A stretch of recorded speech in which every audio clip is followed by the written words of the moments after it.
Yeah చాలా rich పని రాక్షసుడు తొలి ట్రిలియనర్ ఎలాన్ మస్క్ నివసించేది 450 చదరపడుగుల ప్లాట్లో స్పేస్ ఎక్స్ ఐపీఓ ద్వారా ఒక్కరోజు మస్క్ వచ్చినటువంటి లాభం అంబానీ సంపదకు దాదాపు రెట్టింపడ. స్పేస్ ఎక్స్ ఐపీఓ ద్వారా ఒక్కరోజు ఎలాన్ మస్క్ వచ్చినటువంటి లాభము అంబానీ సంపద కంటే రెట్టింపు, అంటే ఒకటే రోజు ఆదాయం అట. అంబానీ 10 లక్షల కోట్లు ఉందనుకోండి, ఎలాన్ మస్క్ ఒకటే రోజు ఆదాయం 20 లక్షల కోట్లు, దానికి డబ్బులు వచ్చి ఉంటుంది. అది చెప్తా ఉన్నారు. సో మస్క్ కలెక్షన్స్లో ప్రైవేట్ జెట్లు, విలాసవంతమైనటువంటి వింటేజ్ కార్లు, ఖరీదైనటువంటి పలు చేతి గడియారాలు, 4 భాగస్వాముల ద్వారా 14 మంది పిల్లలు, వారి కోసం ఆస్టిన్లో విలాసవంతమైనటువంటి మ్యాన్షన్ అంటూ చాలా స్పష్టంగా చెప్తా ఉన్నారు. ఇది అసలు ఈయన గురించి, ఎలాన్ మస్క్ గురించి ఏం చెప్పాలో కూడా అర్థం కాదు.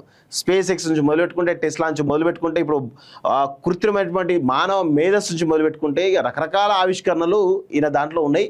సో ఇప్పుడు రాబోతుంది ఏది ఇంటర్నెట్. సో అది వస్తే మామూలుగా ఉండదు, ఎందుకంటే మొత్తం శాటిలైట్ ద్వారా ఇంటర్నెట్ ఇవ్వబోతుండే ప్రపంచం దేశాలన్నిటి కూడా. సో విషయం ఏంటంటే ఆయననే ఫోన్, శాటిలైట్ ద్వారా ఇంటర్నెట్, ఫోన్, మళ్ళా సో టెస్లా ఫోన్లు వస్తూ ఉన్నాయి, ఇంటర్నెట్ వస్తూ ఉంది. సో వీటి ద్వారా ఏం జరగబోతుంది అంటే, ఫోన్ ఒకవేళ ఫోన్ శాటిలైట్ ద్వారా ఫోన్లను కనుక ఇస్తే దానికి సపరేట్ ఒక నెంబర్ ఉంటుంది. ఆ నెంబర్ తోటే నువ్వు అండర్ గ్రౌండ్లోకి వెళ్ళినా, ఫ్లైట్లోకి వెళ్ళినా, ఎక్కడికి వెళ్ళినా కానీ సిగ్నల్స్ వస్తాయి, మాట్లాడవచ్చు.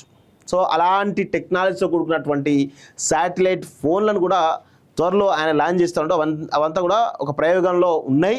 సో ఆల్మోస్ట్ అయిపోయింది, దాన్ని లాంచ్ చేయడమే తర్వాయి అనేది చాలా స్పష్టంగా ఎలాన్ మస్క్ ఆవిష్కరణలు అది కూడా ఉన్నది. సో ఇలాంటి ఆవిష్కరణలు కనబడుతూ ఉన్నాయి. సో అందుకే ఆయన ప్రపంచంలోనే అతిపెద్ద ట్రిలియనర్గా ఎదిగిండు. బిలియనర్ కాదు, ట్రిలియనర్గా ఎదిగిండు అనేది చాలా స్పష్టంగా తెలుస్తూ ఉంది. చూడండి ఒకసారిగా. స్పేస్ ఎక్స్ షేర్లు సూపర్ హిట్ కావడంతో ఎలాన్ మస్క్ స్పేస్ ఎక్స్ షేర్లు విపరీతంగా సూపర్ హిట్ కావడంతో ఎలాన్ మస్క్ ఆస్తుల యొక్క నికర విలువ ఒక్క రోజులోనే $164 బిలియన్, అంటే దాదాపు 15.5 లక్షల కోట్లు, అంటే అంబానీ ఆస్తుల కంటే రెట్టింపు ఆస్తులు ఒకటే రోజులో వచ్చినాయట. సో బేర పెరిగిపోయి ప్రపంచంలోనే తొలి $1 అవతరించినటువంటి సంగతి తెలిసిందే. స్పేస్ ఎక్స్ ఐపీఓకి వెళ్ళిన ఒక్క రోజే పెరిగిన మస్క్ సంపద రిలయన్స్ అధినేత ముఖేష్ అంబానీ మొత్తం సంపద కంటే కూడా రెట్టింపు కావడం విశేషం. ఇంచుమించుగా 1.9 రెట్లట. ఇటీవలే 5,000 కోట్లతోటి రెండో కుమారుడు అనంత్ పెళ్లి చేసినటువంటి ముఖేష్ అంబానీ మొత్తం ఆస్తుల విలువ దాదాపు 8.5 లక్షల కోట్లకు కాస్త అటు ఇటుగా ఉంటుంది. అదే మస్క్ సంపద $1.3 ట్రిలియన్, మన కరెన్సీలో అక్షరాల 1,22 లక్షల కోట్లట. 1,22 లక్షల కోట్లు, 1,22 లక్షల కోట్లు, అంటే 8.5 లక్షల కోట్లేమో అంబానీ సంపాదన, 1,22 లక్షల కోట్లేమో ఎలాన్ మస్క్ సంపాదన. అంటే ఎంత డిఫరెన్స్ ఉందో చూడండి. $1 ట్రిలియన్ పెరిగిందని తెలుస్తూ ఉంది. సో మనం ఊహించలేనంత పెద్ద సంఖ్యది. ఇంత సంపద ఉన్న మస్క్ ఉండేది లంకంత కొంపలో కాదు, టెక్సాస్లో కేవలం 400 చదరపడుగుల విస్తీర్ణంలో ఉండేటువంటి ఇంట్లో ఉంటారంతే. అందులో ఒక పడగది, హాలు, కిచెన్, ఒక బాత్రూమ్ ఉంటాయి. మస్క్ ఇంత చిన్న ఇంట్లో ఉండడం కారణము విలాసవంతమైనటువంటి విల్లాలు, ఖరీదైన గృహాలు ఆస్తులుగా కంటే ఖర్చుగా చూస్తారని. వాటిని కొనడం వల్ల ఖర్చే తప్ప రాబడి ఉండదని, వ్యక్తిగత విలాసాలకు డబ్బు ఖర్చు చేయడం వృధా అని, దానికి బదులు వ్యాపారం మీద ఖర్చు పెట్టడం వల్ల లాభాలు సంపాదించవచ్చని మస్క్ చెప్తారు. అలాగని మస్క్ అసలు ఆస్తులే కొనలేదా, అసలు విలాసాలకి ఖర్చు పెట్టారా అంటే అలాంటిది ఏమీ లేదు. ఇల్లు విషయంలోనే ఆయన పొదుపు, విలాసాలకు కొదవేమీ లేదు. ఇల్లు విషయానికి వస్తే తన 14 మంది పిల్లలు, వారి తల్లులు ఉండడానికి ఆస్టిన్లో పెద్ద మ్యాన్షనే కొన్నారా ఆయన. దాని ఖరీదు అక్షరాల 330 కోట్లకు పై మాటే అంట. అంటే ఆస్టిన్లోని పెద్ద మ్యాన్షన్ కొన్నాడట.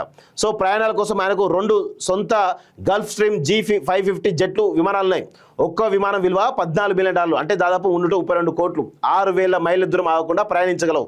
సో 1977లో వచ్చినటువంటి James bond cinema the spice who loved మీ సినిమాలో బాండ్ పాత్రధారి రోజర్ మూర్ ఒక కారు వాడతారు. నీళ్ళలోకి వెళ్ళగానే సబ్మెరైన్లా మారిపోతుంది ఆ కారు. ఆ సినిమాలో మస్క్ ఆ పాత కారును $1 మిలియన్ పెట్టి వెచ్చించుకున్నారట. అని 9 కోట్లు పెట్టి కొన్నారట. ఆ తర్వాత టెస్లా తయారు చేసినటువంటి సైబర్ ట్రక్ను చూస్తే ఆ సబ్మెరైన్ కారు పోలికలు బాగా కనిపిస్తాయి. అదొకటే కాదు, ఆయన కార్ల కలెక్షన్లో మెక్లారెన్ F1, క్లాసిక్, పోర్షా 911 వంటి అధునాతమైన కార్లు, 1920 నాటి ఫోర్డ్ మోడల్ టీ, 1967 నాటి జాగ్వార్ ఈ టైప్ వంటి వింటేజ్ కార్లు కూడా ఇలా చాలానే కార్ల కలెక్షన్ కూడా ఉన్నాయట. మరి ఆ 400 చదరపు అడుగుల ఇళ్లలో మరి ఆ కార్లు ఎక్కడ పెట్టిండో ఏందో. మరి ప్రపంచంలో ఇతర సంపన్నుల దగ్గర సంపన్నులందరి దగ్గర ఉన్నట్టే మస్క్ దగ్గర కూడా అత్యంత ఖరీదైనటువంటి చేతి గడియారాల కలెక్షన్ కూడా ఉందట. మస్క్ కోసం అమెరికాలోని సెలబ్రిటీ జ్యువెలర్ బెన్ బాలర్ $37,000 విలువైన ఒక ఉంగరాన్ని తయారు చేసి ఇచ్చాడు. ఈ ఉంగరంలో టెస్లా అనే అక్షరాలు వజ్రాలతో పొదిగారు. రాజు తలుచుకునే దెబ్బలకు కొదవ అని సామెత. మరి టెస్లా స్పేస్ ఎక్స్ కంపెనీలకు అధిపతి అయినటువంటి మస్క్ తలుచుకుంటే ఏమవుతుంది? ఆయన టెస్లా కారు ఎంచక్క స్పేస్ ఎక్స్ రాకెట్ ఎక్కి రోజెస్లోకి వెళ్ళగలుగుతుంది. అవును, 2018లో మస్క్ తన 2010 మోడల్ టెస్లా రోడ్స్టర్ కార్ను ఫాల్కన్ హెవీ రాకెట్లో పేలోడ్గా అంతరిక్షంలోకి పంపారట. సో ఆయన ఒక విచిత్రమైనటువంటి మనిషి. టెక్నాలజీలో ఆయన మించినట్టు లేడు. సో ఇదంతా కూడా చాలా స్పష్టంగా కనబడుతోంది.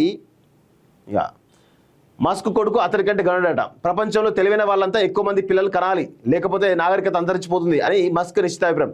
జనాల రేటు పడిపోవడం భూమికి ముప్పుగా పరిగణిస్తారు. అందుకే ఆయన ఇప్పటిదాకా 14 మంది పిల్లలకు జన్మనిచ్చారట. వాళ్ళ పేర్లు పెట్టడంలో కూడా ఆయన చాలా భిన్నమైనటువంటి అభిరుచిలో కనబరిచారు. రోమన్, గ్రీక్ దేవతల పేర్ల నుంచి లెక్కల్లో ఆల్జిబ్రాలో వాడే ఎక్స్ దాకా విచిత్రమైన పేర్లను పెట్టారు. మొదటి భార్య జస్టిన్ విల్సన్ ద్వారా మస్క్కు 6 సంతానం. అయితే వారిలో 2002లో జన్మించిన మొదటి కుమారుడు నెవడా అలెగ్జాండర్ 10 వారాల వయసులో మరణించాడు. తర్వాత ఆమెకు 2004లో కవలలు వినియన్ జిన్నా గ్రిఫిన్, 2006లో ట్రిప్లెట్స్ 3 పిల్లలట జన్మించారు. మస్క్ రెండో భాగస్వామి గ్రిమ్స్ ద్వారా 3 పిల్లలు. సో ఇట్లా ఇదంతా కూడా ఉంది.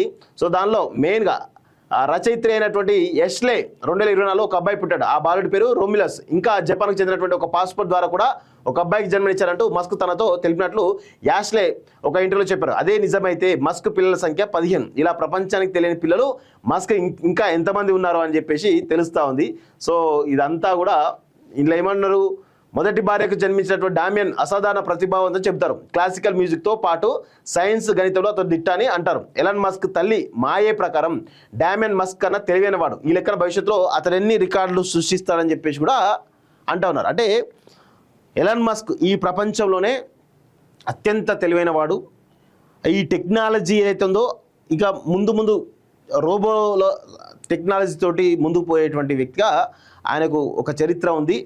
స్పేస్ రంగంలో కావచ్చు, కార్ల రంగంలో కావచ్చు, మేధో సంపత్తికి సంబంధించిన రంగంలో కావచ్చు, ఆర్టిఫిషియల్ ఇంటెలిజెన్స్ రంగంలో కావచ్చు, ఇప్పుడు ఇంటర్నెట్ రంగంలో కావచ్చు, లేకపోతే మొబైల్ ఫోన్స్ రంగంలో కావచ్చు. సో ప్రతి దానిలో కూడా అగ్రగామిగా నిలుస్తూ పోటీ ప్రపంచంలో తనను మించి టెక్నాలజీలో ఎవరు ఉండరు, నన్ను మించి రావాలంటే కష్టం అనేది ఒక దాంట్లో ఈరోజు ఎలన్ మస్క్ $1 ట్రిలియన్ స్థాయికి ఎదిగిండు ప్రపంచంలోనే. ఇది మామూలు విషయం కాదు. దాటుకోవడం ఇప్పట్లో అంత ఆషామాషి కాదు అనేది చాలా స్పష్టంగా తెలుస్తూ ఉంది.